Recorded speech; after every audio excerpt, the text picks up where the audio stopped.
Fun Ideas Productions presents the Fun Ideas Podcast. Hi, this is Mark Arnold, and welcome to Fun Ideas Podcast number 23.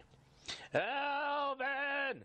The story of Ross Bagdasarian Sr., Liberty Records Format Films, and The Alvin Show is just about ready to come out. I'll give you more details in shows to come.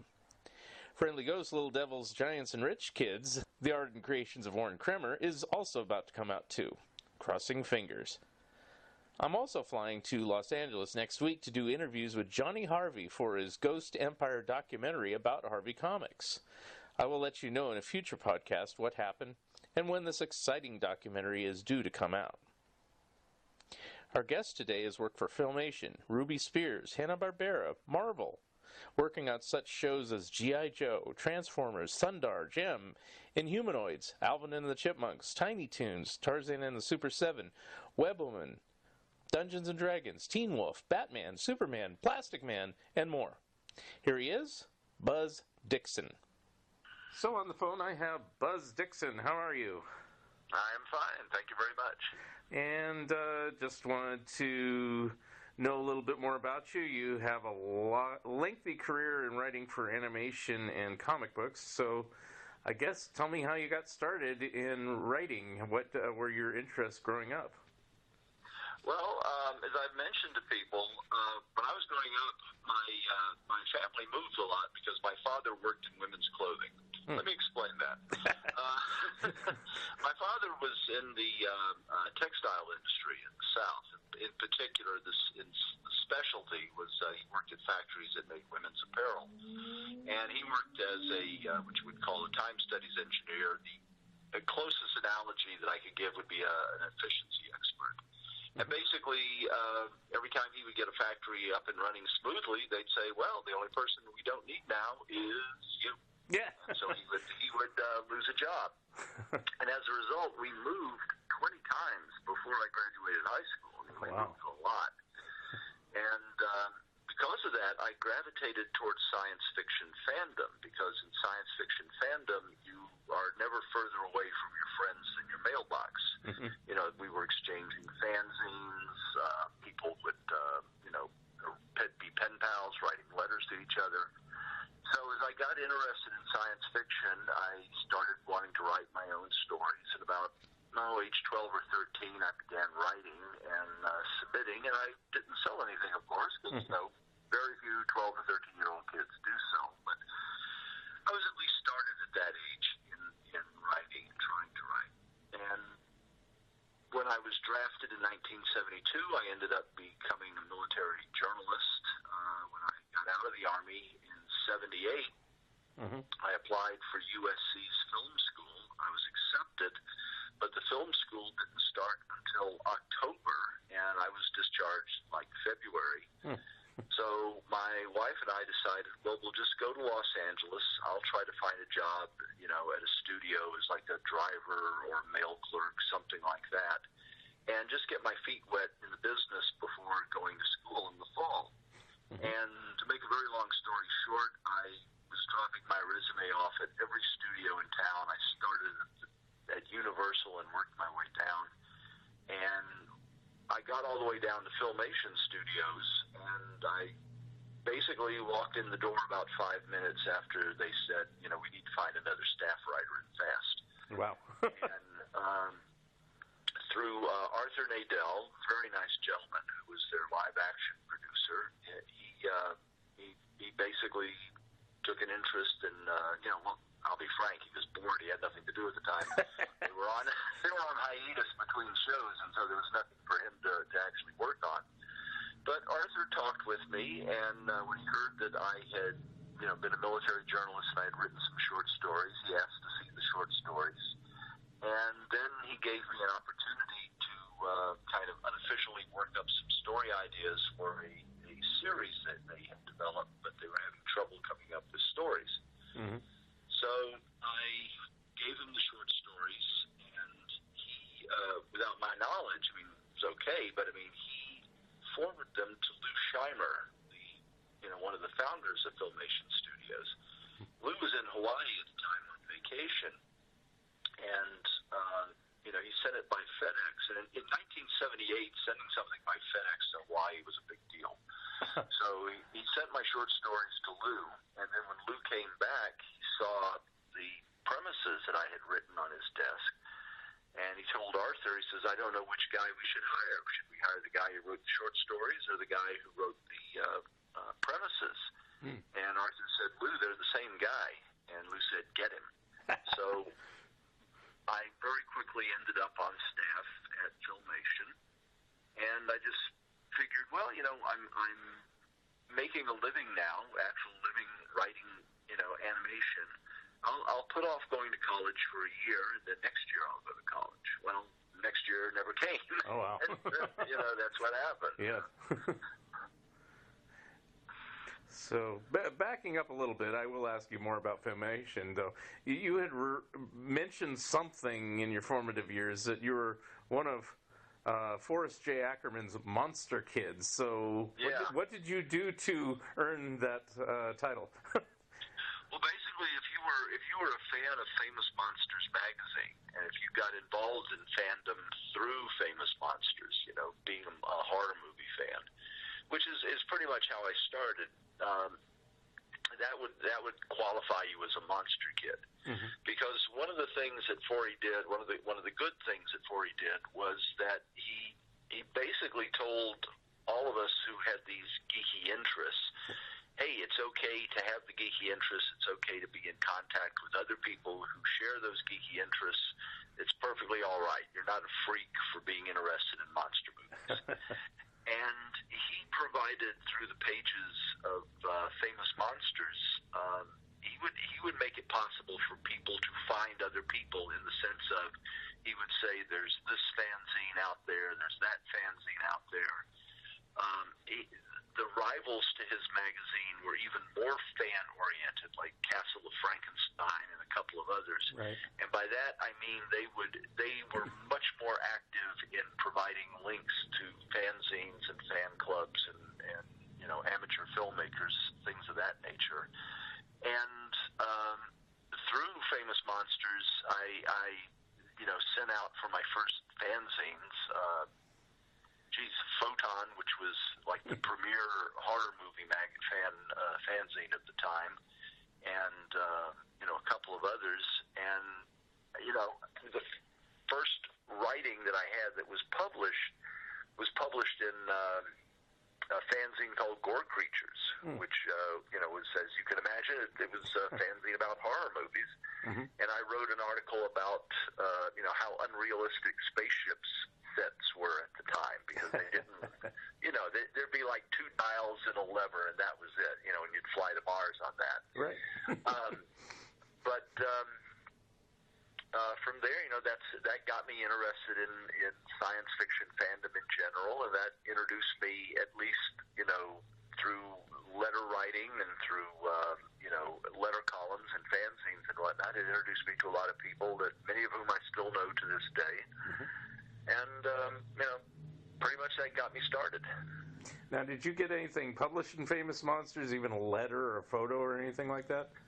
I have been told that later on, towards the end of Forey's run, that I had a letter published in Famous Monsters, but I have not been able to find that particular issue, and, because it was towards the end, and by that point, Famous Monsters was pretty much becoming just reprints and press kits from the major studios. Mm-hmm.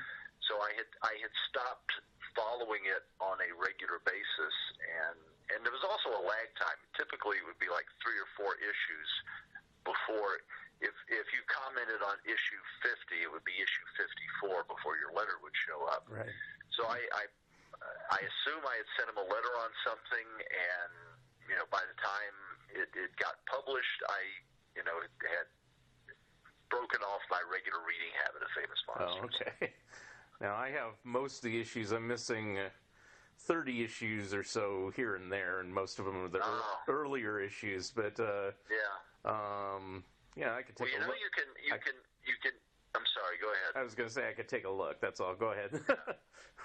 I was going to say, if you're missing the earlier issues, you can find them on the Internet Archive. They have a whole Warren magazine section. This like won't say everything Warren published, but a huge hunk of what he published. So. Okay.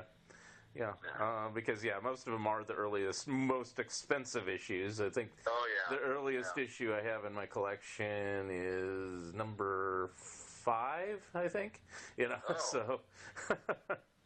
I was introduced to Famous Monsters at a summer camp, and this one kid, God bless him, whoever he was, I can't remember his name now.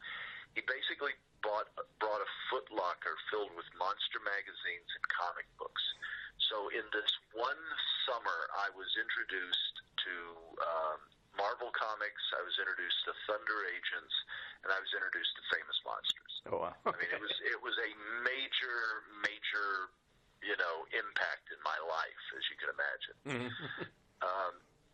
And I bought 2 of the magazines from him, and it was number 30 and number 35, I remember very vividly. And I think I got back issues all the way to 25 at some point. You're right. I mean, it was just far too expensive to try to get a complete set. Right. And now, as I say, it's available online if you look. So okay, I'll have to take a look or send me a link or something. I'll do that. Yeah. But my story with Famous Monsters is I started reading Mad in 1974 at age 7, and then I always saw things like Creepy and Famous Monsters and stuff like that in the stands. But at that age, it was a little intimidating to me. I know there's kids out there, So I'd kind of flip through it and kind of go, oh, I don't know if I want to buy this. And also, it was like twice as much as Mad. So I'm like, but I started buying it in 77 and never stopped. So so it took a couple of years. That's all. Go ahead. I think I read Mad when I was like maybe 3rd or 4th grade. I'll pin it down on 3rd grade, definitely 3rd grade. I had read it by summer vacation, and when I was in the 3rd grade, I had started reading Mad magazine. I had seen it on the stands, but I finally had a chance to read one of their annuals, and I got hooked because the thing about both Forey Ackerman's Famous Monsters and Mad magazine was in both cases they were addressing themselves directly to the audience, and they weren't talking down to the audience. Right. I mean, Forey had a penchant for terrible puns, and he would make awful jokes. But at the same time, he's showing you tons of photos you wouldn't find anywhere else. He was giving you information and background stuff on actors, on how special effects were done. So it wasn't like scary type thing, and just trying to exploit the kids. It was like he was actually trying to share his enthusiasm. Yeah. And Mad was the same way. Mad assumed anybody that was reading it was savvy enough to figure out what was going on in the world, and they didn't have to sugarcoat anything. Right. And Mad is arguably the most subversive magazine that was ever published in America. Yeah. Or maybe National Lampoon later. I would say National Lampoon was too knowing. I like National Lampoon. I sold a story to them, so I'm fond of them. But National Lampoon was too much of a wink and a nod. They were, hey, look how hip we are. We're making fun of this stuff. And Mad was always, look how ridiculous this is. Yeah. It was never, hey, we're a bunch of hip guys for making fun of this. We're just, hey, look, this is ridiculous. Yeah. And I think that's a crucial difference between the styles of the two. Though I will say National Lampoon, their production values were astronomical. I mean, they did just look great all the time. Of course, you mentioned that. What article did you sell to? I sold a parody of Stephen King called The Gerunding. And it was basically a Stephen King novel condensed down to the first sentence in every chapter. I kind of remember that. When did that publish? Oh, man, late 80s, early 90s, somewhere around there. Yeah. Okay. Yeah, I mean, I I wish, but I didn't get the chance to be, part of Nat Lamp at its height. Right. But I at least was part of Nat Lamp, so I can make that claim. Yeah. Yes. Now, did you ever contribute anything to Mad, since we're talking about that? No, I didn't.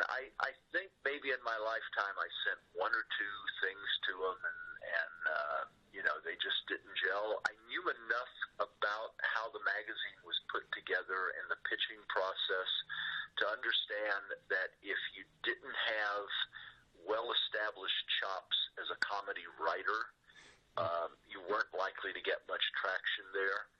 And if you were an artist, you had a better shot because they could look and see, well, is it well drawn and is it funny? Yeah. And if the answer is yes, they might be willing to take a chance on you. Mm-hmm. But if you're a writer pitching stuff to them, they very, very rarely took outside pitches, from my understanding. And well, that's true. A lot of their writers also wrote for TV, so yeah. Yeah. Well, no, but I mean, you look at the early issues of Mad Magazine. I mean, they had like Steve Allen. They had first class writers, people who were recognizable. Ernie Kovacs, yeah. And so they had people who were legit writers, were legit humorous. People knew their names, and so they would take material from them. But after a while, they found out that what we're doing, what we're generating internally is, making just as much of an impact as, what we get from the celebrities. So, why jump through hoops to get celebrities when we can just generate our own stuff? Right.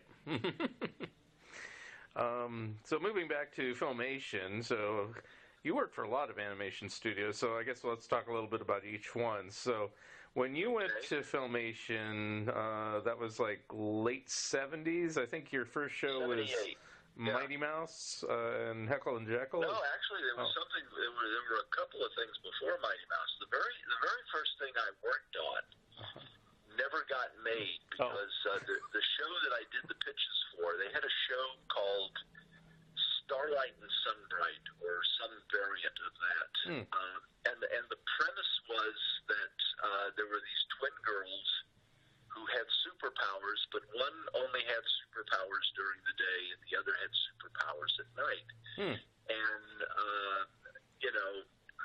I came in, they said, well, they're identical twins. And I said, well, you got one identical twin here with dark hair and another identical twin with blonde hair. They're not identical twins. They're fraternal twins. And, I had to explain basic genetics to them. But, so they said, okay, all right, fine, but they're still twins. They can be fraternal twins. So, we're trying to come up with ideas for the show. And I almost got sex on Saturday morning because I was pitching an idea. I was pitching an idea where they're trying to capture a unicorn, and one girl couldn't get anywhere close to the unicorn, but the other one caught it quite easily. So, if you know the myth of the unicorn, only a virgin can capture a unicorn. So. Yeah. But the show, they could never get enough story ideas, and they just finally canceled, before it even went into full production. And this was part of a series that was called Tarzan and the Super Seven, because that they had been doing, they had been doing the Tarzan show, and they trimmed them down from like 22 minutes to 17 minutes, and then they expanded the show. They had a live-action serial that they were doing, Jason of Star Command, and they had other segments that we were doing. There was like Manta and Moray, Webwoman. There was another group of, I'm going to call them superheroes, but they were really mythical heroes like Aladdin and Sinbad, and characters like that. And one of them, there was a generic samurai character in there as well, Super Samurai. Yeah. And that was the first giant robot cartoon I wrote, because I threw him into combat against a giant robot. I gave the art department all of these Japanese giant robot designs, and I said, it's got to look like something like this, and it came out looking like a stove with accordion arm and legs. So did not come out anywhere near where I had hoped. Now you mentioned Webwoman. Did you write any of those? I think I wrote a couple of those. Okay. Webwoman and let's see, I wrote Webwoman. There was another one called Super Stretch and Micro Woman. Okay. There was Manta and Moray. And Webwoman, we ended up running afoul of Marvel. They found out about the show before it aired. And originally she had this tight-fitting but believable costume. Basically, she looked like Black Widow, okay? Mm-hmm. The original Black Widow with the kind of jumpsuit, utility belt and pockets. And so she looked kind of like that, and Marvel threatened to make a big stink about it if we didn't change the design because it was too close, yada, yada. So they changed it to a ridiculous leotard outfit. And then with Super Stretch and Micro Woman and Manta and Moray, we ended up being sued simultaneously by both DC and Marvel because, DC said, well, you're ripping off Elongated Man, the Atom, and Aquaman. And Marvel said, well, you're ripping off Mr. Fantastic,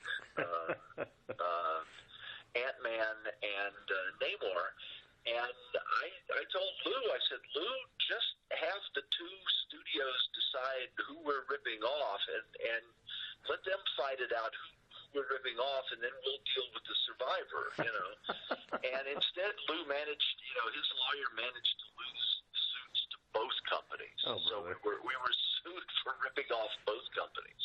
Wow. Because you'd think, it's like, well, Mr. Fantastic and Plastic Man are very similar. You guys figured it out, or whatever. I would have, that would have been my approach, but they managed to lose this, and their lawyer dropped the ball in. This is a colossal mistake. Another show that I did around the same time as Mighty Mouse, it might have been just before, was a show called The Fabulous Funnies, which was neither, but... I remember that one, though. But then I've read the Filmation books that came out. So The Fabulous Funnies, basically they got these old comic strips, and I think like the newest ones that they had were like Broomhilda and we thought Tumbleweeds. Yeah. The rest were like Alley-Oop, Nancy and Sluggo, the Captain and the Kids. Mm-hmm. And it's like, most of this stuff is ancient. Most modern kids aren't following these strips. These are strips that people then in their 50s and 60s were following. Not, you didn't have young audiences, but they got the rights to them. And apparently they went over to Tom Ryan, the Filmation's lawyer contacted Tom Ryan and said, we'd like to do a Tumbleweeds show. Mm-hmm. And Tom Ryan said, okay, we'll write up a sample script and do a storyboard and send it to me, and if I like it, I'll give you permission. And the lawyer said, he says it's okay. And so we wrote 4 scripts. In fact, I wrote 4 scripts, and we actually animated 2, and the first one aired on the premiere date of the show. Yeah. And the next Monday, we get a phone call from Ryan's lawyer saying, well, he liked the show a lot, but he was wondering why you guys never ever offered him a contract. And so, boom, it got yanked. Yeah. It was taken out of the show, and you can find it if you look for it on YouTube. Somebody managed to save a VHS copy, but that was typical of the way they did business. It was very slapdash and seat of the pants. So needless to say, they never reran that episode either, right? No, they didn't. Yeah. No. I think I remember seeing it because I used to watch all that stuff, and kind of wondered before I knew the story. What happened to Tumbleweeds? I thought that was supposed to be on here. Yeah. But did you participate in that Lou Scheimer Filmation book? I'm quoted in it, but I didn't participate in it actively. I think Andy and I probably had a few conversations, but he never sat down and formally asked me anything. Okay. because I think that's where I found out that story, the Tumbleweed story. Yeah, that's a good book, by the way. Yeah. I mean, anybody who's interested in TV animation of that era, it was well advised to get it. Now, I don't remember the other thing you're talking about with the fraternal twins. Was that mentioned never in the got book? made. They couldn't get any story ideas, and so they yanked it out of production. Right. And as I said, the show was called Tarzan and the Super Seven, and there was no way to add it up in any way and come out with 7. Because if you said, well, it's the number of segments, we don't have 7 segments. Right. Well, okay, it's the number of people involved. Well, we got a lot more than 7 people involved. I mean, and I asked Lou about it, and Lou said, forget about it. It just sounds good. We'll just run with it. So, Well, he was right. I never checked. I figured. I just figured. Oh, there's probably 7 people on it with Tarzan. I didn't even think about it. I was. Yeah. I mean, it was that attention to detail that got him in trouble with Ryan. Right. But I keep asking on the fraternal twins one. Was that even mentioned in that book? I don't even remember it. I think you're the first one to talk about it. I don't know. I'll be honest with you. Okay. I've got it downstairs, but my wife is cooking up a storm, and I'm not going to go down there. Okay, that's fine. It's not that big a deal. I'm nitpicking on something silly, but I know they, like Andy talks about they produced a pilot, but the Marx Brothers cartoon, which is very bizarre, But I mean, I'm going to say this, and it sounds like I'm being critical, and I'm not. I'm just puzzled. How can you go so far afield of the Marx Brothers? Because you'd think, well, everybody knows who Harpo, Chico, and Groucho are, and just build off of that. And what they have, you're looking at it, and you're going, this has nothing to do with the Marx Brothers. It was just a generic comedy. Right. Yeah, it's kind of funny because Filmation did a lot better later on where they were doing stuff, but I guess they got permission, stuff like when they did Star Trek and even Gilligan's Island and things like that. It's like well, the thing about Lou, and this is a big credit to him. There's 2 huge credits you got to check off by his name. The first credit is that as inexpensive and as tightly as he ran that tight budget on his shows, he kept for as long as he possibly could all the animation in the States. Yes. And he did it union. So he hired union people, he paid union rates, and he did it in the U.S.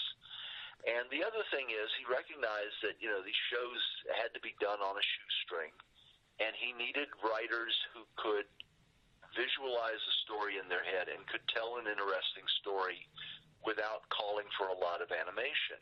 And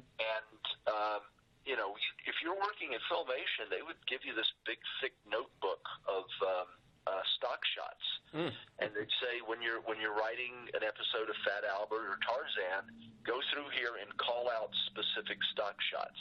Oh, wow. So that we can stretch out the animation. And I mean, there's like basic stuff. It's like Tarzan running through the jungle or something like that, and you'd go, okay, Tarzan says this, and then you've seen number so and so, and they'd stick Tarzan running through the jungle. Now, did you, as a scriptwriter, did you actually storyboard as well? Because I know, like at other studios, like the Patty Freeling and Hanna-Barbera, they storyboarded it out. So, how did you do your scripts? I was completely and totally a writer. I don't think I ever drew anything other than just like a basic outline to show the storyboard artist or the designer. Here's the general idea of what I'm thinking about. Okay. And in fact, on more than one occasion, I would draw something, and the artist would look at it and say, "Buzz, don't do that again. Just let us try to figure it out." I mean, people have asked me if I'm a cartoonist, and I say, to the degree that I can put lines on a piece of paper and you can look at it and correctly guess what I'm drawing, yes. Yeah. But I'm not. I'm nowhere near the quality level that you need to be for this job. No. Well, Well, I always have to ask that when I interview people that work in animation because, especially back then, in those days, 70s and 80s, it's like, everybody storyboarded things. Few people did the scripts like you're talking about.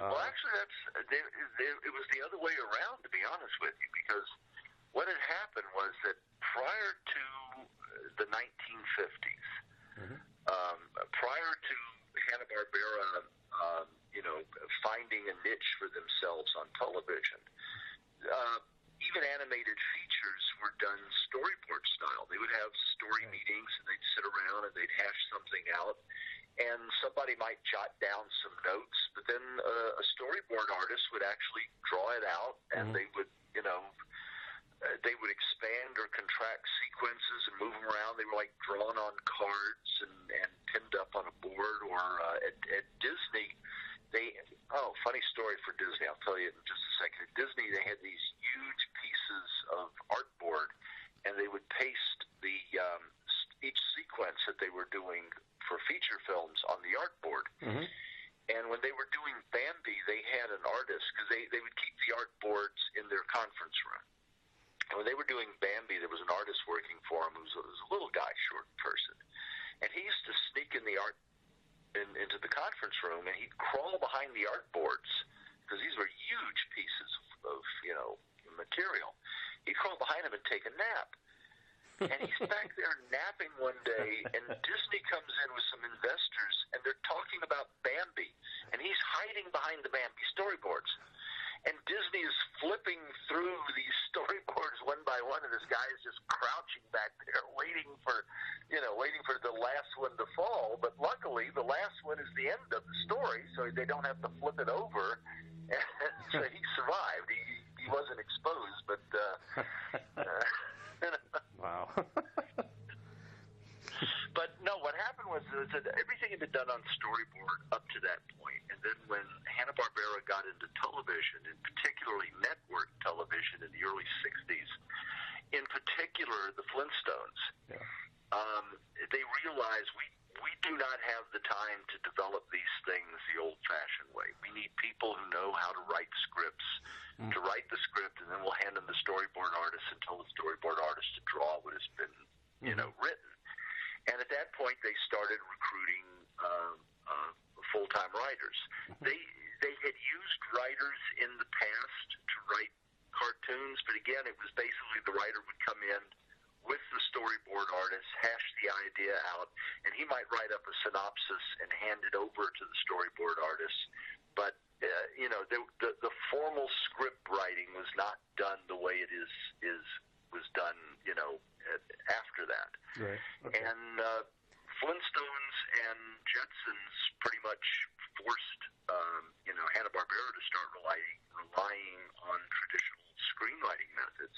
Yeah. And it stayed like that up until, the Ren and Stimpy era. And then as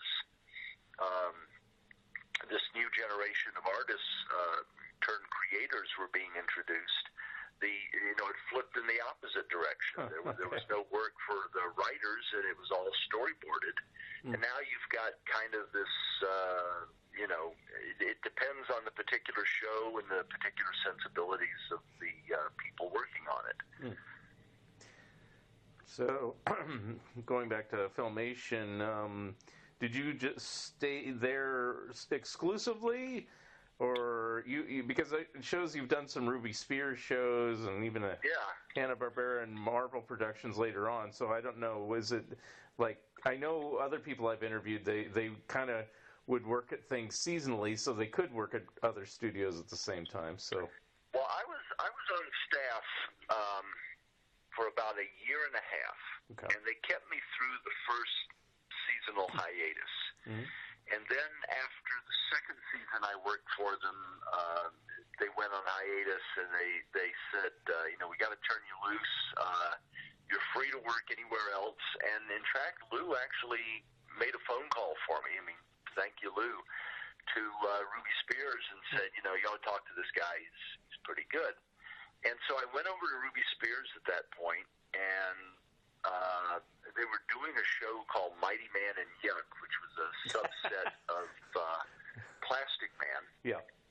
And, I sold a script or two there, and they said, "Well, would you like to come on board?" I think the next thing I did for them was, well, I hope I'm not getting this out of sequence. I either did Dingbat and the Creeps after Mighty Man and Yuck, or I did it before. I may be getting the sequence picked up. Well, you know what's funny? Yeah. I'll interrupt a little bit. I looked at your credits on IMDb. Neither of those shows are listed, and it's like, wow, it's like, I mean, I used to watch those shows, but they might be listed under. I mean, they might be under another show because, like Alvin, as I said, it was part of the Plastic Man show. Well, that's true. Okay, that's true. Okay, they did list Plastic Man, so I didn't. I was just assuming Plastic Man. I wasn't thinking about the individual segments with it. Okay. Anyway, so Joe Ruby, gave me a staff position there, and then Lou called me back, and I said, well, I'll go back, Lou, but I'm earning X now. Can you meet it or beat it? And he says, I can't pay you that. I mean, it was like twice as much as he normally paid. So I didn't work for Filmation again until many years later when I did, I think, a single Brave Star for them. Okay. And that was that, and I think I did a development on a show that went nowhere, and that was that. Okay.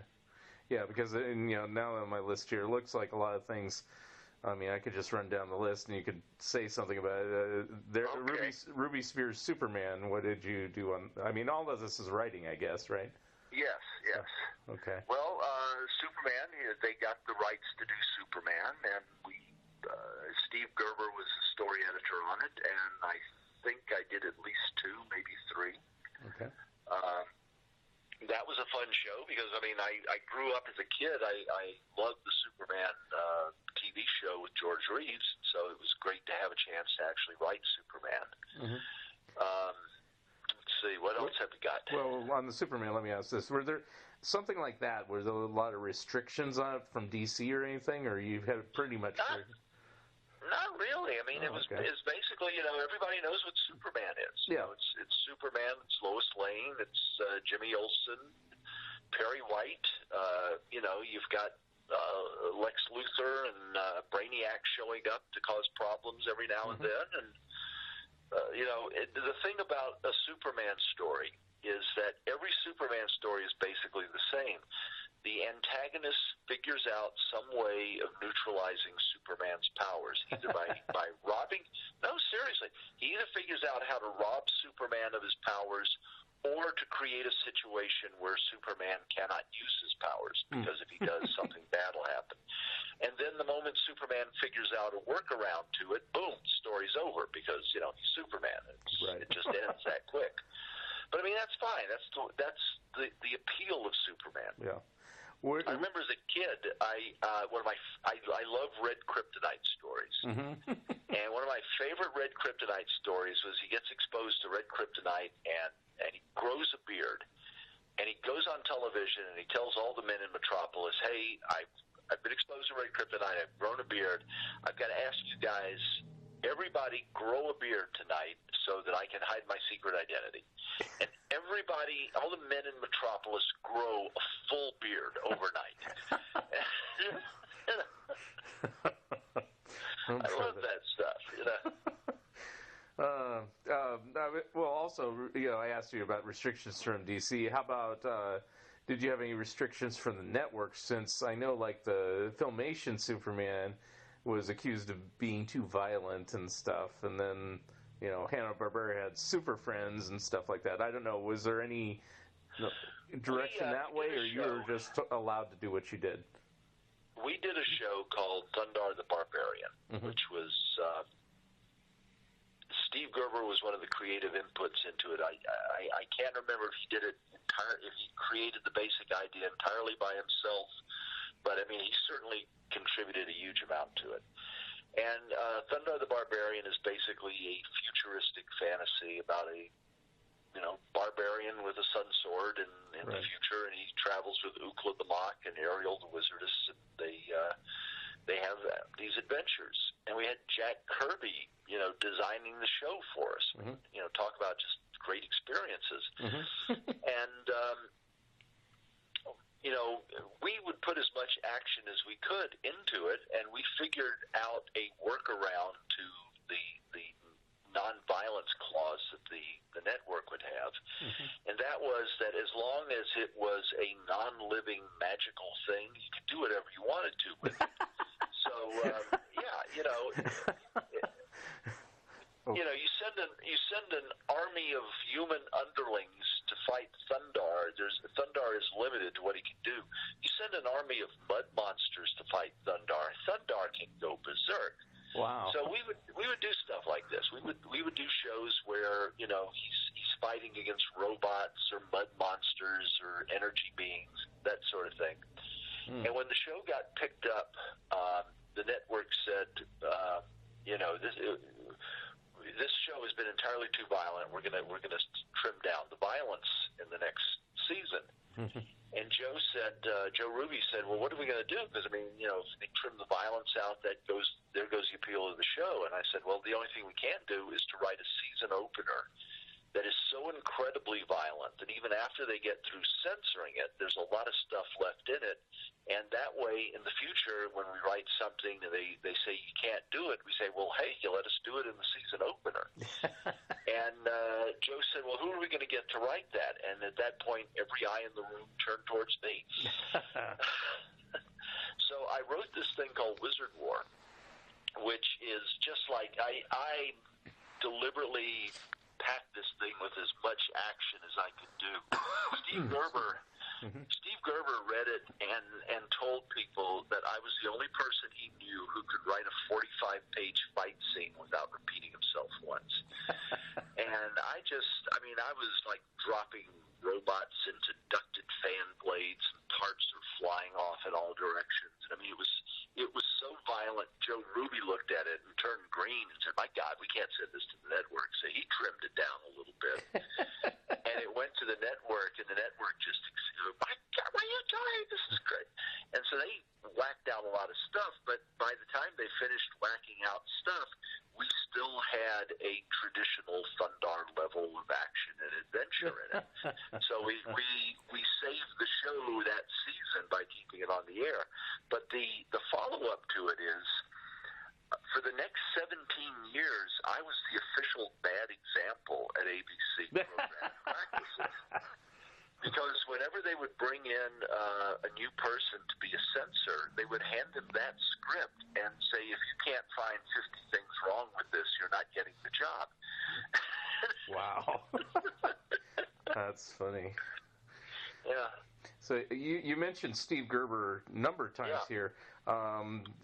You worked with him as Superman, you said Thundarr, and then I know in the comic book Destroyer Duck you worked with him. So was that it, or did you work with him in other places as well? I worked with him on lots of projects. Steve was a dear friend. He's one of the best friends I ever had. And I met him at Ruby Spears. We actually worked first together on a project at Ruby Spears that we called internally the Marvel Dog and Superhero Show. Because Joe Ruby had gotten, this is crazy, he got the rights to the characters in the Avengers, but he didn't get the rights to the name Avengers. Figure that one out. But anyway, so we had Captain America, we had Namor, we had Scarlet Witch and Vision, and I forget the other characters we had. But we were excited. We were pumped up. For heaven's sakes, we got the Avengers. We can do really great stuff with this. And Joe said, in typical Joe fashion, yeah, I want you to do this really great action adventure show, and we're going to give them all a funny dog. And we go, what? And he said, yeah, they're all going to have a funny dog. Captain America will have a funny dog. Namor will have a funny dog. Vision and Scarlet Witch will have, and we were trying to say to him, Joe, no, don't do that. Don't muck it up with funny dogs. Just do the Marvel superheroes. But he insisted, and his name was on the studio, so we ended up doing this thing that the format Steve came up with was a great idea, because Steve's idea was it was going to be an hour-long show, but there would be like 6 segments, and the segments put together would tell an overall story arc, but each individual segment would be standalone. It would be complete into itself. And so this way, if you wanted to go into syndication and do just like all of the Captain America segments, you could do all the Captain America segments because you didn't need the other segments for the Captain America segment to tell a complete story. Or conversely, if you wanted to do, the way we put it together, you could show them all in proper order. But that didn't fly. In the end, Freddie Silverman, he was the guy they were pitching it to. Joe took Steve with him to pitch the show to Freddie Silverman, and Steve was a little wary about this. And they go in, and Joe's talking about the show and all what they're going to do in it, and he says, and Steve here worked on Marvel Comics, so he'll explain the characters to you. So Steve figures, well, I better start with the simplest and easiest one to explain and work my way up. And he said, okay, Captain America is Steve Rogers, and he's a World War II soldier, but he's got the super serum, but he was frozen and he was thawed out in the contemporary world. So he is a man out of time. The world he is in is not the world that he was familiar with. And Silverman looked at him and said, we ain't doing Ibsen here. And so Steve said, right, okay, Captain America has a shield and he throws it. And that was the level of complexity that Silverman wanted. So, that show didn't take off, but we did other things together. And the time we were doing this, Steve was in the process of suing Marvel to try to regain control of Howard the Duck. Right. And to fund that, he started Destroyer Duck Comics, which was one of the very first independent comics that was done in the United States. And he had, Jack Kirby, had no love for Marvel, so he was more than willing to help by drawing pages for Steve, so he was drawing the book originally. And the very first work that I did in comics was, Steve said, I'm running a little behind schedule. Could you write a 2-page fight scene for me that we can plug in just to give Jack something to do while I'm finishing up the rest of the script? And he says, all you got to do is just have a 2-page fight and have it end so that this character wins and can demand information from the guy he's beaten. And so my very first thing that I did was a 2-page fight scene in Destroyer Duck. And it was drawn by Jack Kirby. And I tell people, I started my comics career with Jack Kirby, and it's been downhill ever since. Wow. And, well, you could say that about animation. I started at Filmation, and, well, no, maybe not. Anyway. Yeah. Let's see. Well, before I go more into comic books, couple other shows that you did, Ruby Spears. Well, first of all, I was going to ask, how did Ruby Spears compare, other than pay, to Filmation? Was it a little more freeing or flexible, or? Well, it's interesting because there was a certain overlap of personnel. At Filmation, the saying around the office was, Filmation hired 2 kinds of people, those on their way in and those on their way out. And by that, it meant that they got people who were just starting. It was literally their first gig, and they were making their bones, as it was, at Filmation. Sam Simon, one of the co-creators of The Simpsons, I co-wrote Mighty Mouse with me. It's not Mickey Mouse, Mighty Mouse with me in Filmation. He was hired about the same time I was hired. He was doing comedy stuff while I was doing adventure stuff, and we ended up working on Mighty Mouse together. But we also had a guy named Bill Danch, and I like Bill Danch a lot, but Bill was like this old radio writer, and he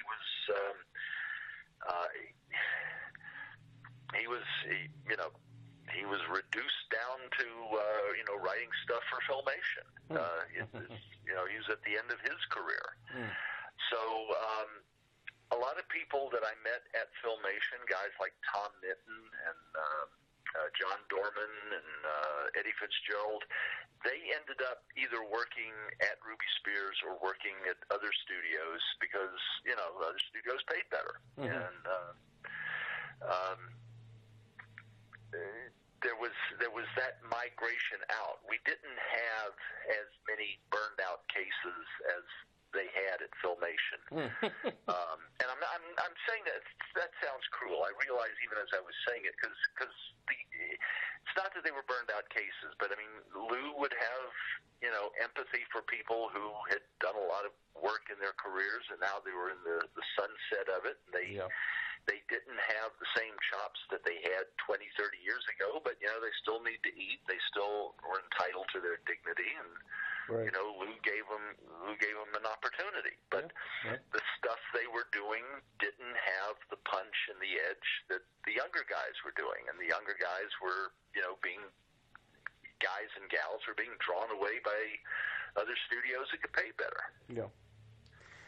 One more Ruby Sphere show. So this is the one. Okay. I recently worked on a book about the Alvin show, and it's coming out in February or March. And I talk a little bit about Alvin and the Chipmunks and later stuff, but not much because it's really about the 60s show. So you worked on Alvin and the Chipmunks, and I've not heard great stuff about that.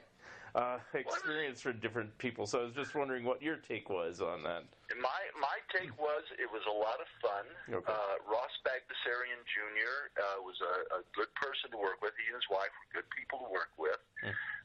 They were interested in maintaining the integrity of the characters and keeping the show fun.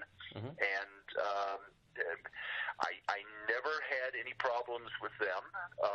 I never had any problems, in fact, with Joe or the networks on it, because it was just, from my point of view, I'd pitch a couple of ideas. They'd say, yeah, do that one, and I'd go and do it, and they'd like it, and then I'd go on to something else. Okay. So that was a fun show. I had one of the it was a funny, quote, Hollywood moment, unquote. I was standing on a street corner one time. I think I was having car trouble at the time, so I was taking the bus. So I'm at the street corner waiting for a bus, and Ross and Janet Bagdasarian are driving by in their car, and they roll the window. They don't even stop. They roll the window down and yell out, "Hey, we got picked up for another season. Do you want to work on the show?" And I said, "Yeah, sure." And then great, and they kept driving on. Didn't even slow down. So that's how you got hired for one more year. Yeah. That's funny. Now, excuse me, I keep coughing. Ruby Spheres, where were they located? I've never really interviewed anybody. Everywhere. I mean, I started, they were off Lancashire Boulevard somewhere. I can't remember exactly where. And it was the little industrial building, warehouse type thing. I mean, the kind of place that was probably like a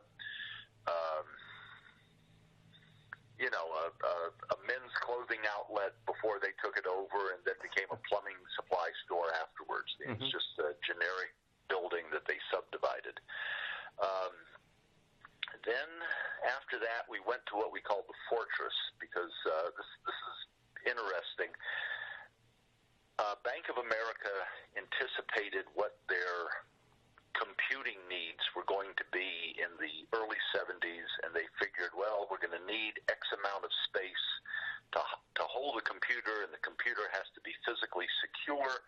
So they built in Sunland, which is part of Los Angeles, they built this literal fortress. I mean, it had like a wall around it with barbed wire on the top. It actually had a gun turret in the back so that armed guards could defend it if somebody tried to raid it was like in this steel reinforced vault. There were some front offices that were normal, but the rest of the building was this giant steel reinforced vault because they were anticipating it being packed with computers. And in the 5 years it took to build the buildings, the computer that they needed to house all the information shrank down to the size of a desk. So when Ken Spears said, when we went in to look at it, we go into this big, huge vault, and there's like one person sitting at a computer the size of a desk, and that was it. That was running the whole operation. So that's funny. They didn't need the building, and we acquired it. Ruby Spears acquired it, and we stayed there for a season or two, and then for whatever reason they decided to move to what we called the submarine. And we called it the submarine. This one was on Cahuenga Boulevard. It was the first one on Cahuenga Boulevard. And it was a dental office before they took it over, but there were no windows in it. Literally no windows in this building at all. There were like two thin strips in Joe's office that you couldn't see out of. They were like in a little recessed enclave, and they were just kind of let a little bit of light in. That was the only outside light you got. Everything else was it was literally no windows. Wow. And so it was like literally being inside a submarine, and the offices they had were subdivided, so you would have to share. There would be a glass partition between you and the person on the other side. So you had a claustrophobic lack of privacy, if you follow what I'm saying. And it eventually started driving everybody nuts, especially the bathrooms, because the bathrooms, some sadist put this pinstripe wallpaper in there that would have like these really jarring colors that didn't go together, like they put red and blue right beside each other. And my theory was they did that to force people out of the bathroom so they wouldn't waste time. But anyway, they built this thing, and they moved into this thing, and we lasted a season there, and everybody the company was growing, and at the same time, everybody was quickly getting sick of it. So we moved from that one to a two-door style building that had I think at least three floors, maybe four floors. And they put the storyboard department, John Dorman's storyboard department, was buried down in the bottom level because they wanted him as far away from everybody else as they could get him. And then the writers and the executives were up on the top floor, and somewhere in between they had the bulk of the artists. Yeah. Wow, so I never knew that, but like I said, I don't think I've ever interviewed anybody that worked at Ruby Spears. So, or if they did, well, I said, I've heard horror stories about Alvin. You've said something different, so I guess that's a good thing. I wasn't on the art side. Yeah. Okay. So, yeah, that's true. The other people I've interviewed are on the art side, not the writing side. So maybe I can see how the Bagdasarians, with their dedication to preserving the character, I can see how they would be very, very demanding regarding art. Yeah. Whereas with a script, if they say, that line doesn't sound right, well, what would you like him to say? Well, can he say this? Sure. And, okay. It's fixed. Got it. Okay. That makes sense. Okay. Yeah. Let's see. So you talked about Ruby Spears. So did you go to Hanna-Barbera next, or is that just like... I had a couple of swings by Hanna-Barbera. Okay.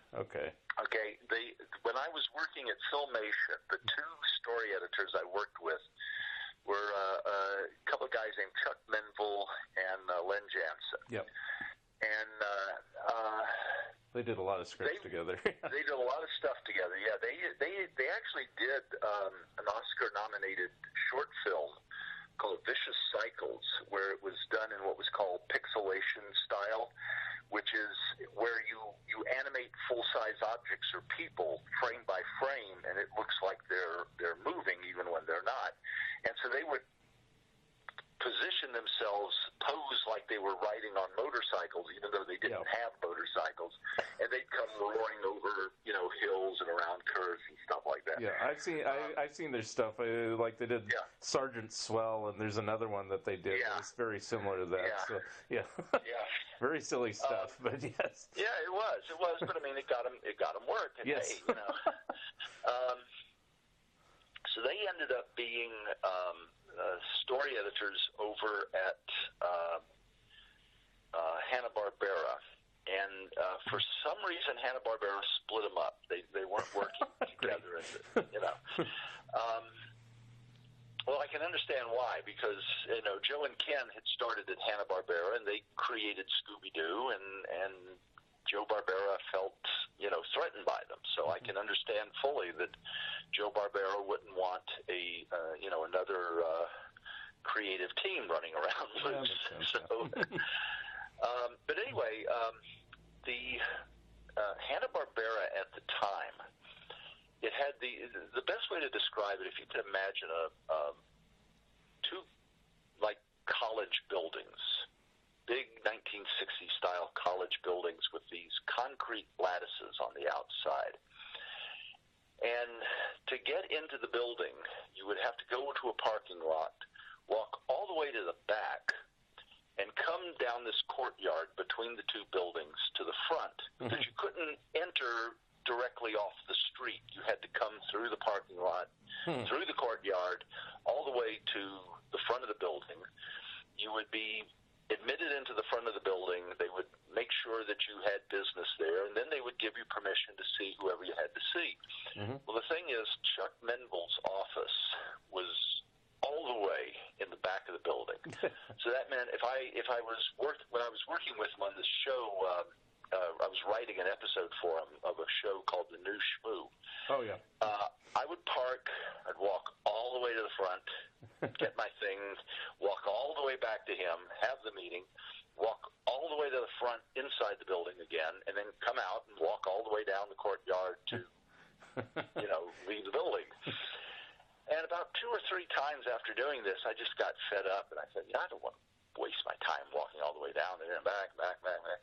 These lattices look strong enough, so I climbed up the outside of the building and rapped on his window.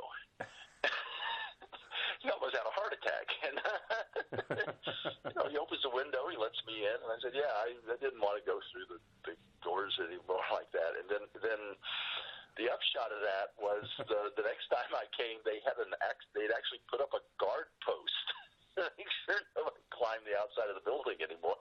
Oops. And now this is the classic Hanna-Barbera on Cahuenga, I guess that's the street? Yeah. So, okay.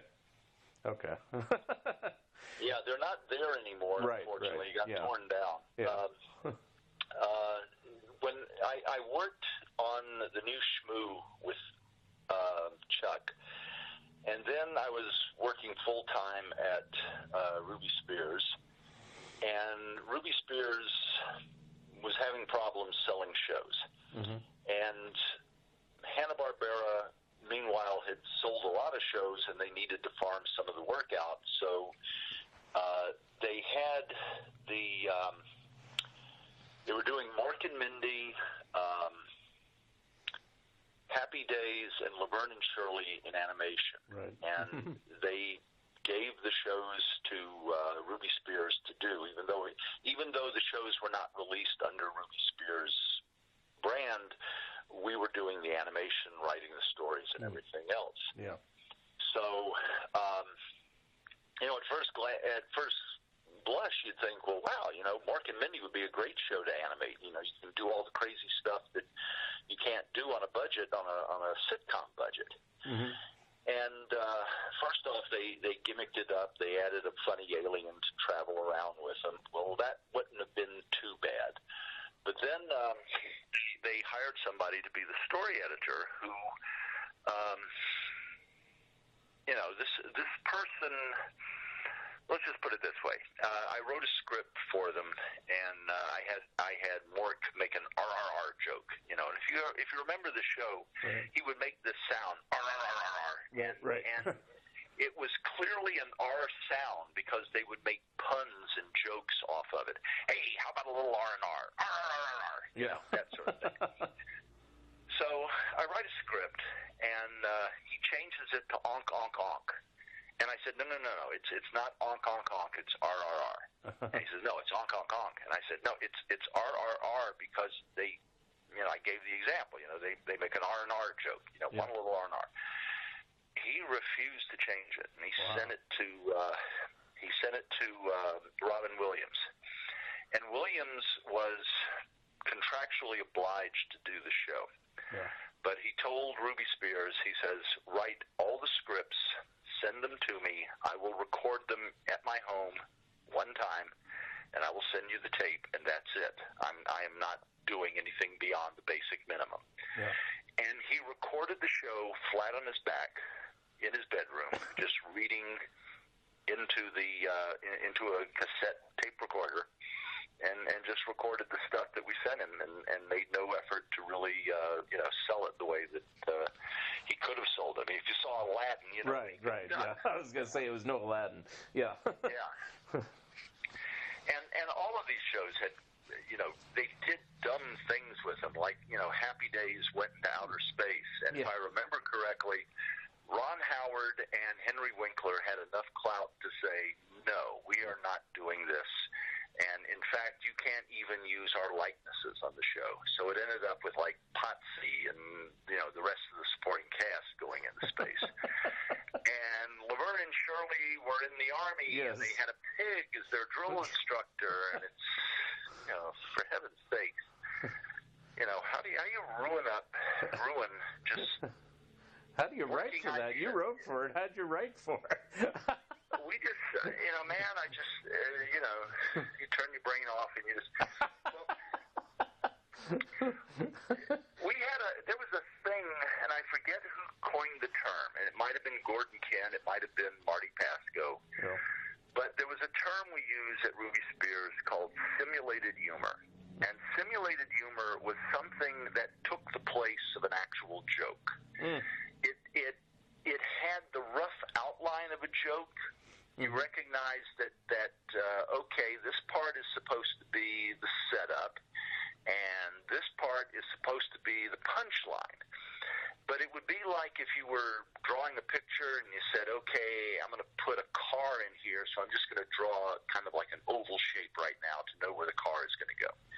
That's what simulated humor was. And the thing was, we specialized at Ruby Spears doing simulated humor because they wouldn't let us be funny. That's funny. Now, Ruby Spears kind of just eventually, I guess, maybe not when you were there, just eventually kind of died and morphed into Hanna-Barbera also, because Warner owns it all now, so, It's kind of a sad story because, first off, the way Joe and Ken started, they met each other working as sound editors on the old Lost in Space TV show.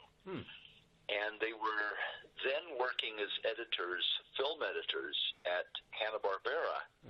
And they couldn't make heads or tails of any of the stories that they were supposed to edit together because the stuff just didn't make sense. So they said, why don't you let us write one so that we can, have something we could edit together. And they let them write one, and it turned out pretty good. So they very quickly moved from film editing to story editing. And they came up with the idea, it wasn't called Scooby-Doo, Where Are You, when they came up with it, but they came up with the idea of Scooby-Doo. Right. And Fred Silverman comes into the picture again. They were having one of these pitch sessions with the networks, and Joe Barbera was there, and he had all these ideas that he had shepherded through, and he had, if I remember the story correctly, he had like the heads of the art department, and he had Joe and Ken in the room, just kind of to show the talent pool he had. And he's pitching these shows at Freddie Silverman, and Fred Silverman is just shooting them down one by one. And he goes through all the pitches, and Silverman shoots them all down, and he's a little, Barbera's a little nonplussed by this, and he says, well, if you give us a few weeks, we'll come up with some other ideas. And Silverman turned to Joe and Ken and said, what about you guys? You guys have anything you want to do? And Ken told me, he said they knew at that moment their career at Hanna-Barbera was over, because if the head of the network is turning to, staff writers and asking for input, Joe Barbera would have them out of there in the blink of an eye. Wow. So they recognized, well, the only thing we can do is give it our best shot, and they pitched Scooby-Doo, which Joe Barbera had refused to let him develop. And Silverman said, great, love it, let's do it. And, they do it, and it becomes a big smash hit.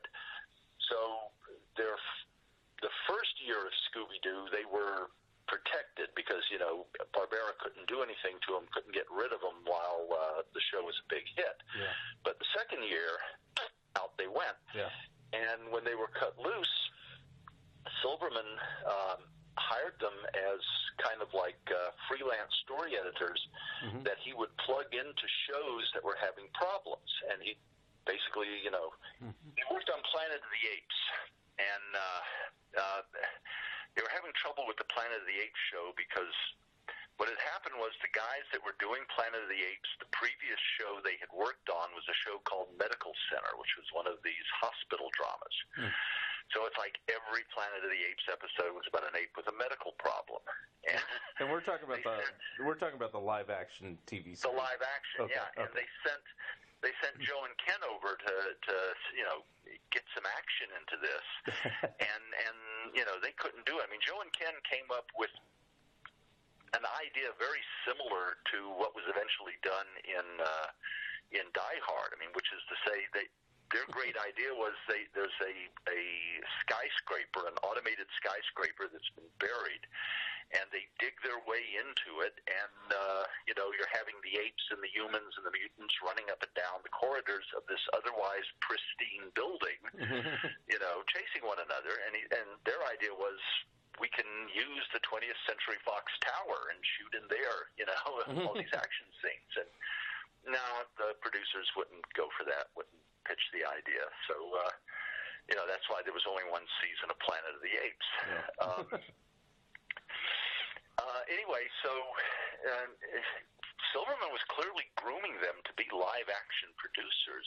Right. And they told him, they said, that we don't want to be live-action producers. We like animation. We want to produce animation. So they started doing specials. They did Bunnicula. They did they did another one. They did one called Puppy's New Adventures or something like this. Good, solid weekend special type stuff. Yeah. And then they got they started getting some series, and if it wasn't the first series they did, it was one of their early series. They did a thing called Rickety Rocket, which was it was basically Wonder Buggy or whatever the show was. It had the talking dune buggy, only with an all black cast. Speed buggy. And you might have you might be able to get away with that if you have an all black writing staff. Which they did not have, and so it's one of those shows that people. I remember. I thought it was weird. Yeah. Well, I've talked to fans, African American animation fans, and I said, do you remember this show? And they first smile and they go, oh yeah, I remember. Oh yeah, I remember that. But anyway, filling the story out. So Ruby Spears was having some modest success. Yeah. They weren't really gaining the traction that they need to have a big breakout, but they were staying in existence. Right. And in the early 80s, Hasbro came to town, and they said, we're going to be doing a syndicated show based on a toy line that we're launching. And we'd like you to look at the toy line, and we'd like you to put a bid in on doing the animation for it. And I'm condensing a lot of history here about how toy shows had been banned, and then they found the back door that they could sneak toy shows in. Right. But I will say that ever since I had started working in animation, from my days at Filmation forward, I was known as the giant robot nut. I was the guy that was constantly championing to do a giant robot show. So we go in to this meeting with Hasbro, and they lay out the Transformers line.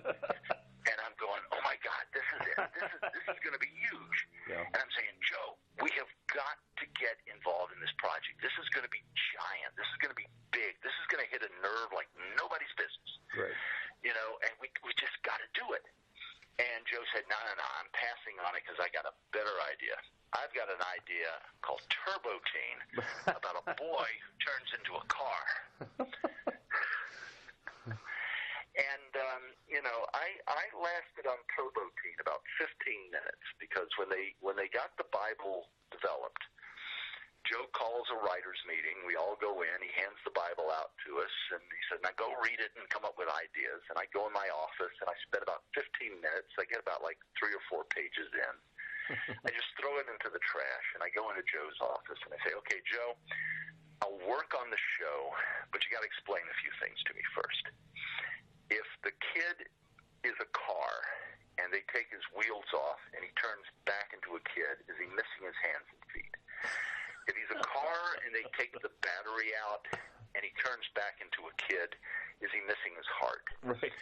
If he's a car and they put suitcases in his trunk, when he turns back into a kid, and Joe said, I am putting you on another show. So that was the sum total of my time on Turbo Teen. Yeah. But anyway, Hasbro had been going around to every animation studio in town and pitching, Transformers to them. And they all turned them down. Hanna-Barbera ripped them off because they were no sooner out the door than they started generating GoBot ideas. Yeah. And they actually, if you know your animation history, they actually beat Transformers to the screen by about 6 months because Yes. they just cranked out this GoBots thing and got it into theaters as fast as they could. But Well, they had a mini series. That's what they did. It was like something 6 weeks or something, if I remember. yeah. But anyway, Hasbro couldn't find anybody who would partner up with them, so they just created their own animation studio. They created Sunbow Productions. Oh. And Sunbow and Marvel worked together because what the back door was that Marvel would do comic books Right. before the toy lines were introduced. Mm-hmm. And then, if anybody criticized, it's not based on the toy, it's based on the comic book. Yeah. That's what they did with He-Man, But Right. anyway, so when that happened, Joe basically missed the chance to have his big, giant breakthrough studio. And, as the toy-driven shows became more and more predominant, companies like Ruby Spears that relied on creating original content, they couldn't compete. They couldn't buy the licenses for the shows because they were too expensive, and, the original ideas that they had, the networks weren't buying them. Right. So eventually they just, slowly, bit by bit, closed down. Mm-hmm. The last time I talked with them as a business entity, because I've met them since then, in other places, but the last time I had any business dealings with them, they were down to a dinky little 2-room office, and they had all this artwork left over from their earlier days, and they were trying as hard as they could to convince somebody to fund a show, but. Yeah. Well, I know they missed their moment. I know nowadays when Warner Archives puts out any of their shows, they just slap Hanna-Barbera. Ruby Spears as a name is gone, and it's like Thundarr. You mentioned that. That's a Hanna-Barbera show now, and it's like it wasn't a Hanna-Barbera show. Well, they got absorbed. They got bought out. To survive, they sold their library, and once you sell the library, it stops being yours. Right, exactly. But you mentioned Marvel, so you did a few things there too. I'll just mention like G.I. Joe and Transformers, of course. And, I did a book on DePatie Freeling, and of course it morphed into, once Friz Freeling retired, into Marvel. But how was Marvel when you were working there? Well, I'll tell you. Stan Lee was in charge, I know that. But anyway, go ahead. Before I get into that, I'll tell you my Friz Freeling story. Because I had, at one point early on, when I was on hiatus, and I guess it was when I was on hiatus from Filmation the first time, I was looking for employment wherever I could, and so I took my resume over to DePatie Freeling, and dropped it off, hoping that they would call me back and talk with me and see if I could write something for them.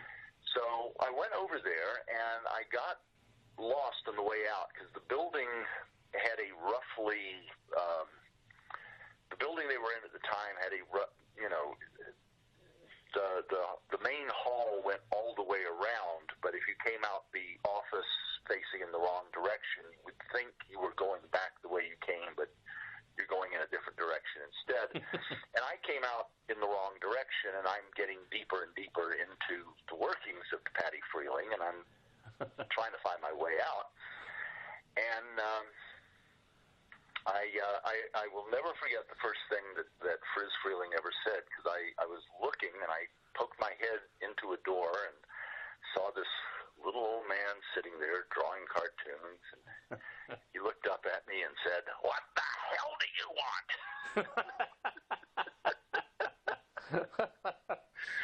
And I said, "I'm looking for the exit." "It's that way."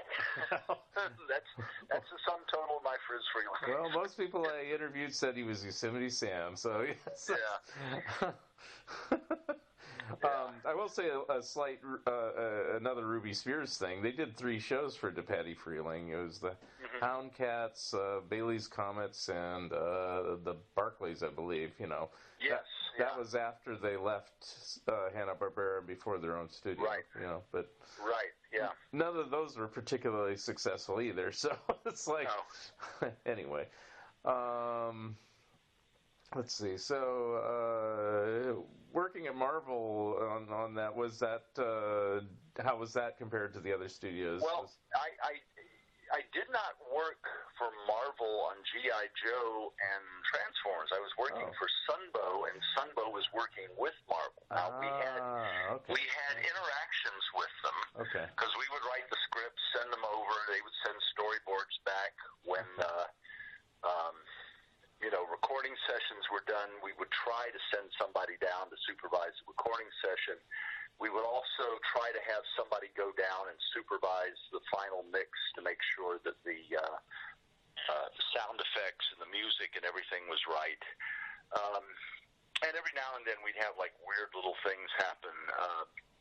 I wrote a script for G.I. Joe where the 3 of the Dreadnoks are standing in the middle of an airfield, and they're having an argument with one another, and one of the Dreadnoks doesn't say anything except towards the end of the argument. And I wrote in the script, Ripper sticks his oar in the water. And the storyboard department interpreted that literally, and they had a creek running across the airstrip, and he's standing there with an oar that he sticks into it. No, it was a figure of speech, guys. I'm sorry. I'll try not to do that in the future. Wow. Yeah, make it simple. Yeah. Captain America with a shield. Anyway. Yeah. Well, I can also understand. I mean, we were at that point. Everybody was getting a little punchy because you had to turn out. Whatever your level was in the production, you had to turn out a completed thing every day. If the Sunbow was in charge of the script, so every day Sunbow had to throw out of the office a completed script ready to be animated. Every day the storyboard department had to throw back a storyboard for some show that was ready to be animated. Yeah. The animators had to throw in X amount of animation every day. We literally, when the production was going at full pace, it would take 6 weeks from original conception to final, edit. It would take 6 weeks to do it, but there had to be a new one every day. You had to have that schedule moving, because if it didn't, there would be hell to pay. Yeah, because you were doing like 65 episodes instead of 17 or 13 or whatever. It got yeah. I mean, we had an expression around the office that, when a script came in, you found the two things you hate. You fixed the two things you hated the most. You slapped a bow tie on it, and you kicked it out the door. You just did not have time to really go into nuance, polish, and fix, and things like this. True story. Steve Gerber was the story editor there. And one Tuesday, we're sitting around having lunch, and he makes a joke, says, we ought to do an episode where the Joes get this mysterious phone call, and it's from a guy who identifies himself as the Viper. And he says, I'm coming over. And, he keeps calling the Joes, and the Joes think it's Cobra. And in the end, it turns out I'm the Viper. I'm here to bite the windows. And, we're sitting around a table, and we all laugh at this. Friday comes. Steve needs to have a script ready for animation on Monday morning. Yeah. And he's got nothing. And he remembers the Viper, and he says, okay, here we go. And he does the Viper. And it's like one of I won't say it's one of the most vividly remembered episodes of the show. People either love it or hate it, but they remember it, They literally do that old joke? I mean, it's like, yeah, they literally do the old joke. Wow, I guess I never... Well, I didn't... Okay, I got to confess, by the time things like G.I. Joe were on the air, I would watch it, but I was, a teenager getting into being an adult at that point, so I didn't watch all episodes, I watched a few of them. So I don't remember that one, but I mean, that joke wasn't on an old Tiny Tim album, but it's probably older than that, Oh, my goodness, yeah. I had a friend whose motto was, no gag too old, no joke too shop worn. I mean, if it worked, it worked, it goes. And, I'll have to seek out that episode. I hope maybe it's on the internet or something. Yeah, I'm sure it is. We were, and when you're cranking this stuff out as fast as you can, at Sunbow, it was a pressure cooker environment, because you'd go in the morning and you'd be story editing other people's stuff during the day. You'd be supervising, cuts and edits and recording sessions, and then you'd come home and you'd be working on your own script at night at home. And I'm not exaggerating. At 1 or 2 o'clock in the morning, we knew we could pick up the phone and call anybody else on staff, and they would be up working on their scripts at the same time. Wow. And we were cranking this stuff out as fast as we can, and you get to the point where can you pitch an idea to me in 3 coherent sentences? You can? Good. You've got an assignment. We were just cranking it out. Now, did you do much more in animation after that, or were you more into comic books at that point? Let's see. After Ruby Spears, I hit kind of a dry period in animation, and I was going around, I was chasing work all over the place, and I just was not connecting. And part of it was that, a lot of the stuff just wasn't that good.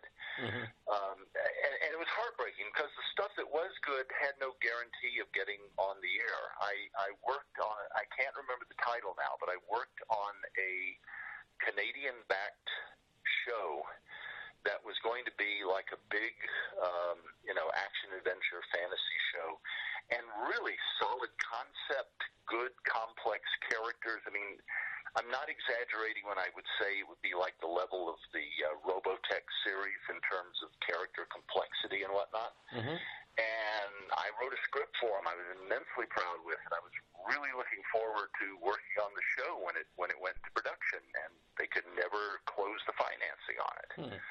And so that went the way of all flesh. I tried, I sold a couple of scripts freelance to Batman, the animated series. I sold some episodes to Tiny Toons.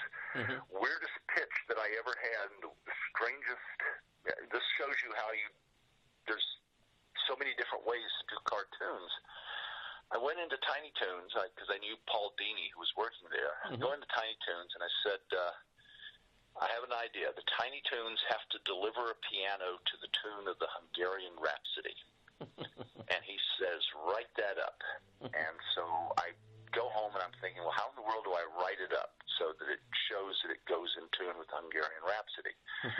So I got a recording of the Hungarian Rhapsody, and I played it at 45 RPM instead of 33 and a third, so it would pick the pace up a bit. And then I narrated what was going to be happening in the visuals into a cassette recorder, and I give the cassette recording to Paul, and I say, here it is. And they gave it to the animators, and the animators made dupes of it, and they listened to it. Okay, all right, falling, they're always falling, da-da-da-da. And, I was literally narrating the cartoon visually to the music. And so there was never any words on paper put down. They just animated to the music, and that's, was one of their better episodes. I came to a point in the 90s where I just got burned out on animation. There were just so many bad projects and not enough good projects, and the good projects typically were staffed up really quickly. Right. And there just wasn't the freelance room that there had been. Yeah. I remember at one point there was some monster cartoon that somebody was doing, and for the first time ever in my life, I had across-the-board writer's block, and it was just my brain telling me, no, you're not, this is not for you. You're not going to do it. You can't write anything at all until you recognize you're not going to do this.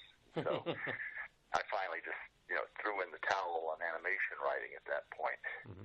I had been doing on the side comics writing because thanks to Steve, he had introduced me to a couple of people. I was doing work for Eclipse. I did a number of short stories for Eclipse. We had a big, lengthy miniseries that we were planning to do that because Dean Mulaney just suddenly decided he didn't want to be a comic book publisher anymore. The project evaporated. I did work for Disney through Marvel, and I did work for Disney directly. I did. I worked with Steve. Steve, I'll be very frank, Steve had deadline problems. He would frequently, come up against hard deadlines, and he just wasn't able to deliver anything. And I wasn't the only one, but he would ask friends to, step in and help him with a project. And so he was doing She-Hulk, and he basically needed to get through, this story arc. And so he brought me on, and I helped out with that. He was story editing Nightmare on Elm Street for Marvel as a black and white horror comic. And he was supposed to be writing the stories himself, but again, very quickly he ran into deadline problems, and he said, Buzz, can you come in and just do a filler script for us? So I wrote a script for them, and basically Martin Goodman had no idea what Nightmare on Elm Street was until he saw the first issue of the magazine, and he said, we're not publishing this. And he killed the magazine, even though it sold really well. So my story was drawn, but it was never, published. I was having frustrating experiences like this, and then a friend of mine, a guy named George Carragon, had gone to New York with a couple of other buddies of mine, and it's a very long and involved story. They basically pitched a magazine, a comics magazine idea to Bob Guccione at Penthouse, and Guccione went for it, and they created Penthouse Comics. Okay. And basically, Penthouse Comics, the way I described it to people was it was the equivalent of a Roger Corman movie. It was R-rated stuff. There was some violence, some gore. There was some nudity in it, but I mean, it really wasn't hard, raunchy. It wasn't the kind of stuff that you would look at and go, "Oh, why in the world are you working on this?" It was like a Roger Corman movie. Yeah. Mm-hmm. And he kept calling me and saying, "We want you to come here and work on the show. We want you to work on it." And I was hitting, brick walls and other things. So I really didn't want to do it, but I said, "Well, okay, if you can pay me X amount of money, I'll do it." And he said, "Great, we'll pay you X amount of money." And I said, "Oh, well, I wasn't anticipating that reaction." So I go there. I go to New York, and I had found out that in the 4 years or so that I had not been in direct physical contact with George, he had developed quite a few problems. And a very long story short, he was a genuine dope fiend at that point. And a dope fiend is different from a dope addict because a dope fiend will just use anything and everything as fast as he can. An addict might ration himself out, but a fiend will just be piling it in as fast as he can. Wow. And George had developed other problems as well. And I lasted at Penthouse about 90 days. And I recognized,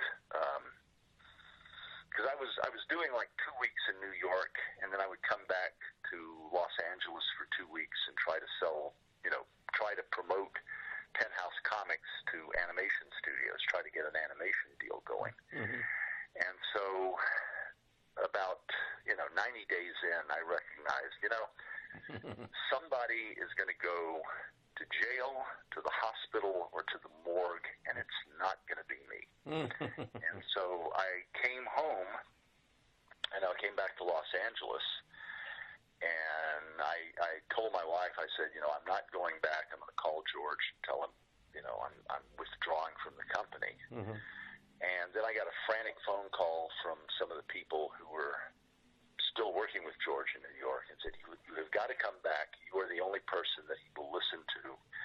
He's gone completely around the bend. And I'm going to leave out a huge amount of stuff here because it was just really ugly, unpleasant stuff.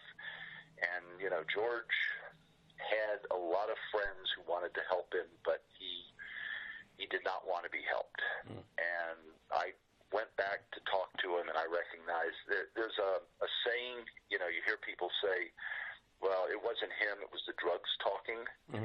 I'm sitting across the desk from him, trying to reason with him, and I recognize what I'm talking to is not George. It's some combination of chemicals flowing through his body, but it's not George. And I just basically said, look, I can't stay here working under these conditions. I'm not going to stay on. I like you too much to stay on until I start despising you. I'm gone. And so I quit the company, and on my way out, I told the other guys, I said, if I were you, I would get out of here just cut my connections to this company as fast as you possibly can because it's not going to end well. And they had been trying to set up a intervention for George, but one of their freelancers found out about it and sabotaged it because the freelancer wanted to keep getting the easy money that George was doling out and, blew the whistle on the plan.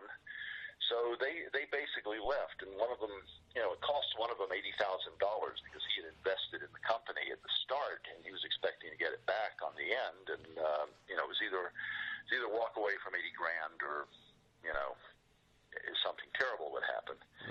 And 10 days after that, George went to the top of the Marriott Marquis in Manhattan and dove off.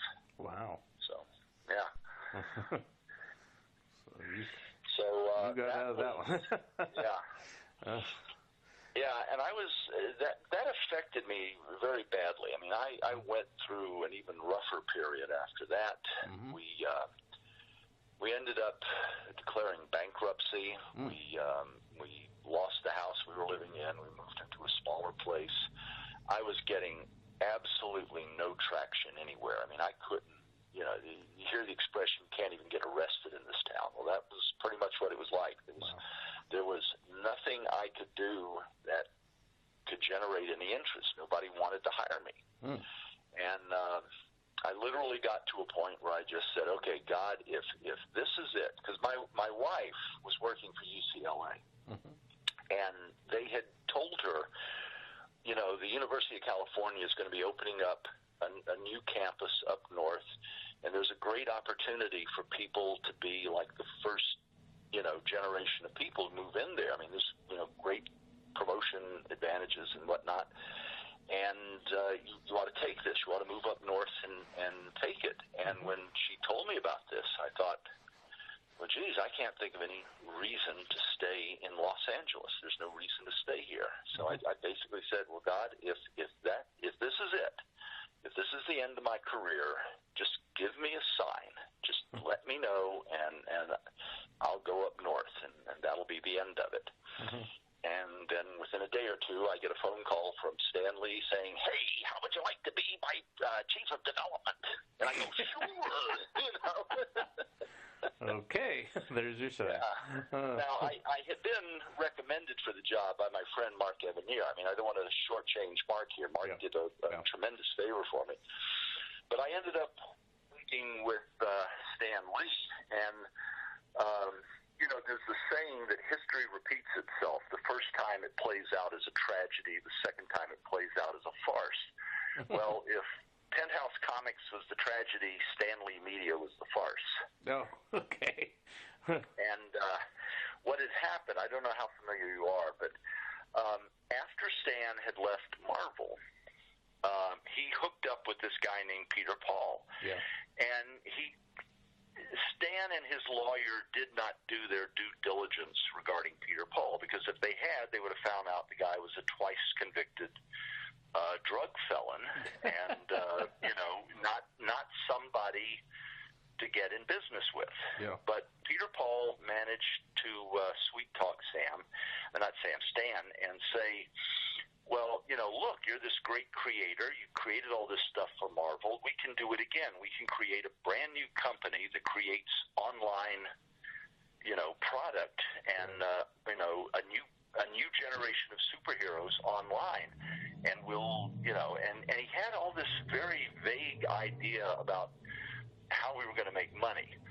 There was a South Park episode called The Underwear Gnomes. And in the Underwear Gnomes episode, these gnomes are stealing underwear. And the South Park kids confront them and say, why are you doing this? Well, it's part of our 3-part plan. Part 1, steal the underwear. Part 3, profit. What about part 2? We're still working that out.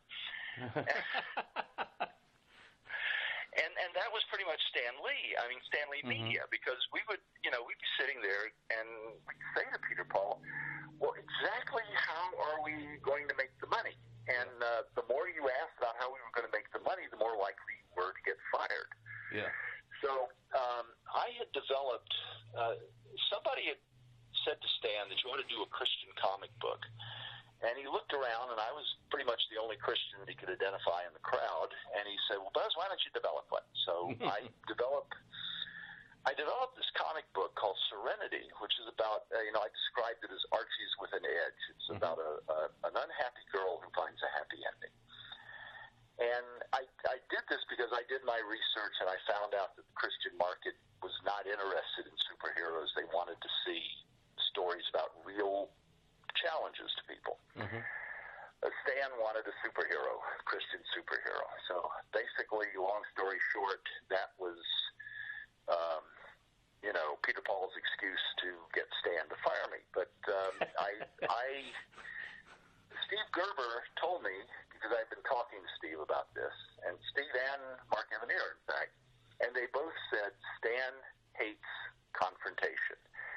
So when the time comes where it's going to be obvious that he's going to fire you, get ahead of him. Recognize, hey, look, it's not working out. Maybe I should move on and let you find somebody else. And he will be so happy that you're not being confrontational or angry about it. He'll give you anything you want. And what wanted was the Serenity characters. So basically, when that moment came, I said, Stan, I recognize I really haven't been syncing up with this project. You really need somebody. Oh, Buzz, thank you so much. I'm so glad you understand it that way. And I said, yeah, I'll do anything for your severance. And I said, all I want is just the characters I created. So long story short, I got those characters, and I went on to develop them in a series of graphic novels for the Christian market.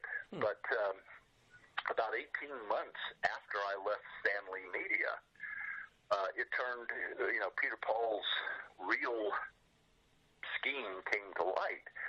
And basically what had happened was that Peter Paul had two Confederates back east who were buying and selling stock in Stanley Media. Small amounts of stock, but they were selling it at ever-increasing prices, so that on the stock exchange, Stanley Media was always trading higher and higher, okay? Yeah. The stock exchange only says what it's trading for. It doesn't say how many shares are being traded. Right. So these two guys are selling stock, the same stock, back and forth to each other, and they're raising it by, $5, $10 every time they do it. And Peter Paul went to Merrill Lynch and said, hey, look, Stanley stock is now worth $175 a share. I've got 3 million shares of Stanley stock. I want to borrow $7 million from you guys, and I'll put up my shares of Stanley stock as collateral. And they go, sure, we'll take that. And the moment he got his money, the real cash, Peter Paul called his Confederates and said, okay, you can stop dealing the stock. They did. And the price fell from I think it was $17 a share, maybe. Maybe I was wrong when I said 170. Maybe it was $17 a share. But anyway, it fell from $17 a share down to like 12 cents. Oh, wow. And at that point, the stock exchange stopped trading it. Yeah. And, the Merrill Lynch came after Peter Paul, and he said, well, sorry, can't pay you back, but you can keep all that stock. And so then the SEC got involved, and they started chasing down the people involved, and the two guys back east and one of the other people in the office were arrested and convicted. And I have to stress, Stan was a victim of this. Stan had no part of this at all. He was people who were there when the hammer fell, as they say.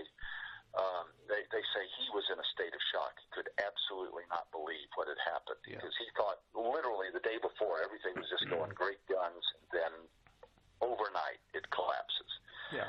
So anyway, Peter Paul fled the country. He had business in South America, and so he flies off to Brazil. And Brazil doesn't have an extradition treaty with the United States. So he's in Brazil thinking he's put one over on the federal government, and he has to take a trip to some other country in South America. He goes to the airport at Rio de Janeiro, and they arrest him because apparently international law says if you're in an international airport, you are under Interpol jurisdiction, and if there's an Interpol warrant out for you, they can arrest you. Yeah. So here he is in this international airport with an Interpol warrant for him, and they arrest him. So he contacts his lawyers, and his lawyers rush in, and they manage to block his extradition to the United States. And he starts bopping out of the airport thinking he's put one over on Uncle Sam again, and the Brazilian police stop him. And they say, excuse us, where's your passport? Oh, well, I don't have one. They confiscated it from me. Oh, really? Well, we can't let you into Brazil then. And Peter Paul spent the next 18 months trapped in this airport. It's like that Tom Hanks movie. Yeah. He was a prisoner in the airport for 18 months until finally he recognized, I will either die here or I go back to the United States, do my time, and get released. And he opted to come back to the U.S., and from what I understand, he did his time, and he's out now. But that was my experience with Stanley Media. Wow. I've known bits and pieces of that, but not so eloquently, I'll put it that way. Wow. Well, it was a trip, I'll tell you that. So we've been talking a long time here. I don't know how do we wrap this up? I mean, it's like, what are you working on now, and what would you like to promote? That's usually how I end the show. Well, I've got books coming out. I've got a prose novel coming out soon called Poor Banished Children of Eve.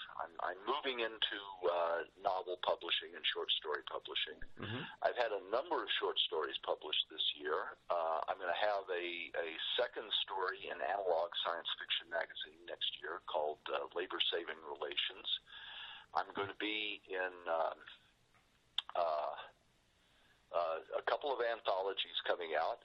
Test Patterns Creature Features. I have a story there. This is an anthology of short stories, all inspired by 1950s sci-fi films. There's another anthology called Off True Plum, and I have a story coming out in them. Weekly Mystery Magazine in Canada is going to publish my story, The Pirates of Point Paradiso. Mm-hmm. And what else? There's one more.